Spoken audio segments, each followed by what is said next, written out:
आप देख रहे हैं आवाज इंडिया टीवी। यह है प्राइम टाइम। जाति आधारित जनगणना की मांग सदियों से उठती आ रही है, पर सरकार क्यों छिपा रही है ओबीसी के आंकड़े? इस पर भी सवाल खड़े होने चाहिए। सरकार कहती है कि उसने 2011 के सामाजिक आर्थिक और जाति आधारित जनगणना के आर्थिक डाटा को इसलिए सार्वजनिक किया है क्योंकि वह लोगों के आर्थिक पिछड़ेपन से ज़्यादा चिंतित है। अखबारों की सुर्खियां कहती है कि जातिगत आंकड़े जारी नहीं किए गए, जबकि यह सच नहीं है। अनुसूचित जाति और अनुसूचित जनजाति के आंकड़ों को सार्वजनिक कर दिया गया है। आप देख सकते हैं कि राज्य दर राज्य कितने घरों में नौकरी पेशा लोग रहते हैं, महीने में कितने लोग 5,000 से ज़्यादा कमाते हैं या कितने लोगों के पास अपनी ज़मीन या गाड़ी है। आप इन आंकड़ों को राज्यवार देख सकते हैं। इसमें एससी एसटी परिवार, अन्य दूसरे परिवार, एससी और एसटी छोड़कर, और फिर वैसे परिवार जहां महिलाओं की भूमिका प्रमुख होती है, शामिल है। जाहिर है जारी किए गए आंकड़ों में अन्य पिछड़ा वर्ग यानी कि ओबीसी और उच्च वर्ग से संबंधित आंकड़ों को छिपाया गया है। इससे निश्चित रूप में जातिगत जनगणना के मुख्य उद्देश्य को धक्का लगा है। जातिगत जनगणना को मंजूरी इसलिए मिली थी क्योंकि कई पार्टियों की रुचि ओबीसी संख्या में है। सरकार ने कहा है कि इन आंकड़ों को संसद में रखा जाएगा। सरकार के अनुसार यह बजट डॉक्यूमेंट है, इसलिए इसे सबसे पहले संसद में सार्वजनिक किया जाना चाहिए, लेकिन ऐसा नहीं है। जातिगत आंकड़ों को छिपाने का एकमात्र मकसद राजनैतिक ही हो सकता है। समाचार पत्र की हेडलाइन कहती है कि सामाजिक उथल पुथल को टालने के लिए इस डाटा को छिपाया जा रहा है। यह सुनकर ऐसा लगता है कि आंकड़े सामने आ जाने से देश में दंगे शुरू हो जाएंगे। हम सच से डरते क्यों हैं? जब हमें एससी और एसटी के आंकड़ों से कोई समस्या नहीं है, तो फिर ओबीसी और उच्च वर्ग की संख्या सामने लाने से हमें हिचक क्यों है? ओबीसी आरक्षण की नीति पर ठोस फैसले के लिए इन आंकड़ों को सामने लाना जरूरी है, जबकि national commission for backward classes और कई राज्य कमीशन अपने नियमित सर्वे को नहीं कर रहे हैं, जिससे हमें पता चलता है फला जाति को ओबीसी में रहना चाहिए या नहीं। ऐसे में हमें इस गणना के डाटा की सख्त ज़रूरत है। हमें जानने की ज़रूरत है कि क्या राजस्थान के जाट सच में आर्थिक रूप से इतने पिछड़े हैं कि उन्हें किसी आरक्षण की ज़रूरत है।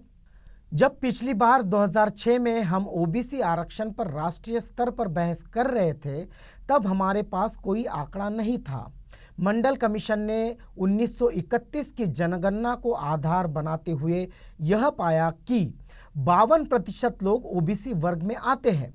इस डाटा से ओबीसी वर्ग डरा हुआ नहीं है, बल्कि उच्च वर्ग जरूर चिंतित है। जैसे ही ये मालूम होगा कि कितने ओबीसी है, वे पूछना शुरू कर देंगे कि उन्हें आरक्षण के बराबर प्रतिनिधित्व क्यों नहीं दिया गया। अगर एससी और एसटी को उनकी जनसंख्या के अनुसार आरक्षण मिलता है, तो फिर यही बात ओबीसी पर लागू क्यों नहीं होती? अब हमारे पास इन सवालों के जवाब नहीं है, इसलिए आंकड़े भी जारी नहीं किए गए। उन्हें शायद डर है कि आंकड़े आने के बाद दूध का दूध और पानी का पानी हो जाएगा। सुप्रीम कोर्ट ने भी कई बार ओबीसी की संख्या के बारे में पूछा है, लेकिन भारतीय सरकार, जिससे कई दशकों से टाल मटोल के बाद जातीय जनगणना कराई, अब इसका खुलासा नहीं करना चाहती। अगर सरकार इसे छिपा रही है, तो इसका मतलब है कि सच्चाई ज़रूर बेहद कड़वी होगी। सरकार हालांकि इसे ज़्यादा दिनों तक छिपा नहीं सकेगी।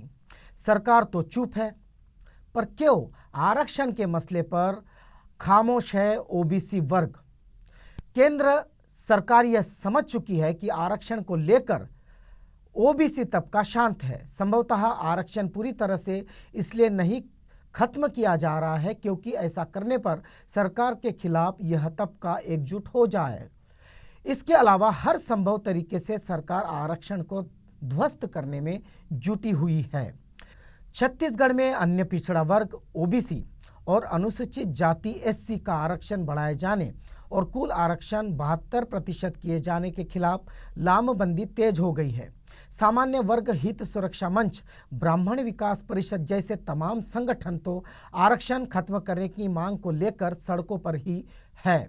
राजस्थान में पुष्कर के पुरोहितों तक ने आरक्षण खत्म कर लिए जाने की मांग शुरू कर दी है।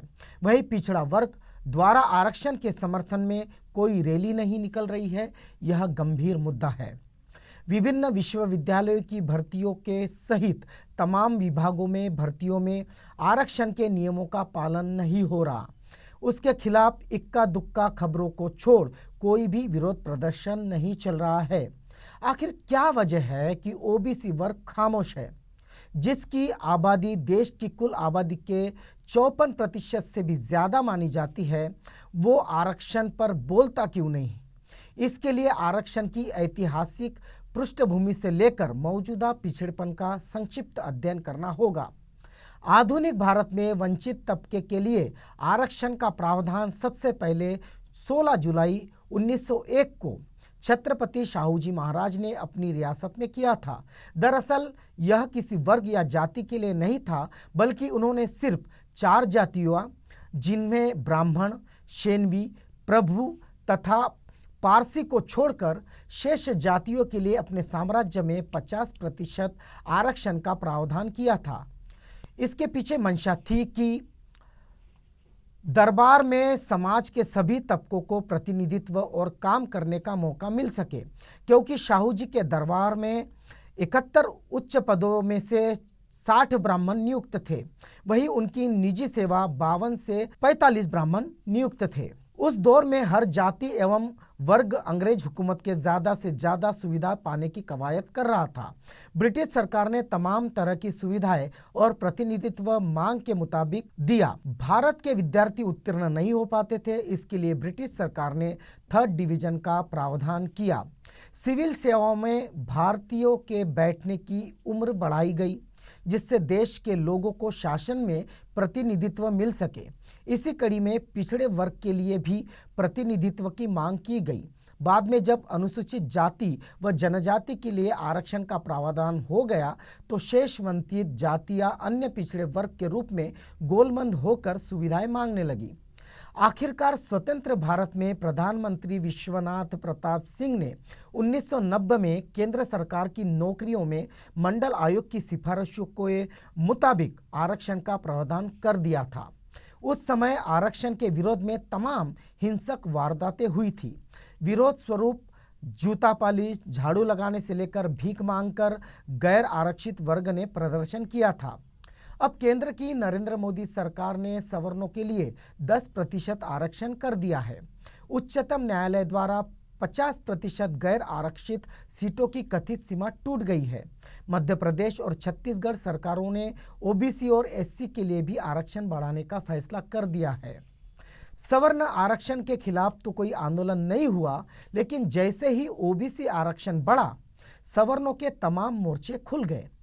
यह तबका जूता पालिश से लेकर तमाम तरह के विरोध प्रदर्शन करने लगा है और ओबीसी वर्ग पूरी तरह से खामोश है। इस खामोशी की कई वजह हो सकती है। क्या सरकारी नौकरियों का कम होना इसकी वजह है? ओबीसी आरक्षण लागू होने के बाद सरकारी नौकरियां लगातार खत्म की गई है। इसके लिए तमाम उपाय किए गए हैं। सरकारी विभागों, निगमों, कंपनियों, बैंकों का आकार छोटा हुआ है। अब निजी क्षेत्र में सरकारी क्षेत्रों की तुलना में नौकरियों का सृजन हो रहा है। उन जगहों पर आरक्षण का कोई प्रावधान भी नहीं रखा गया है। हालांकि निजी क्षेत्र में नियुक्ति का मानक जुगाड़ और परिचय होने की वजह से उस क्षेत्र में मलाईदार पदों पर सवर्णों का कब्जा हो गया है। इसके बावजूद ओबीसी तबके को लगता है कि निजी क्षेत्र में योग्यता के आधार पर नौकरियां मिलती है और आरक्षण का कोई मतलब नहीं है। एक बड़े तबकों को यह भी लगता है कि आरक्षण होने से उन्हें कोई फायदा नहीं है। बहुत सीमित लोगों को इसका लाभ पहुंचा है। क्या सरकारी संस्थानों में ठेके पर नियुक्तियां हो रही है? यह भी एक वजह है कि ओबीसी को लगता है कि आरक्षण का कोई मतलब नहीं है। इस समय देश में जितनी पुलिसिंग सहकारी क्षेत्र की नौकरियां है, उसी के समांतर निजी क्षेत्र ने भी सिक्योरिटी एजेंसियां खड़ी कर ली है। तैनाती तमाम सरकारी विभागों, अस्पतालों आदि जगहों पर होती है और ये लोग बहुत मामूली वेतन पर अमानवीय परिस्थितियों में काम करते हैं। इसके अलावा एम्स जैसे कई बड़े संस्थानों में क्लर्क ग्रेड का काम जैसे पंजीकरण करना, पर्चियां बनाना, जांच आदि के काम निजी क्षेत्र के हाथों में कराए जा रहे हैं। सफाई कर्मियों का काम करीब करीब पूरी तरह से ठेके पर चला गया है, जिससे अनुसूचित जाति, जनजाति व ओबीसी के तबके को बहुत मामूली वेतन पर काम करना पड़ रहा है। इसे लेकर कभी ओबीसी या एससी एसटी तबके ने विरोध नहीं किया।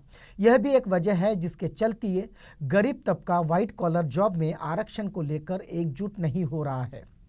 क्या क्रीमी लेयर का होना भी एक वजह है कि ओबीसी को लगता है कि शांत रहना चाहिए?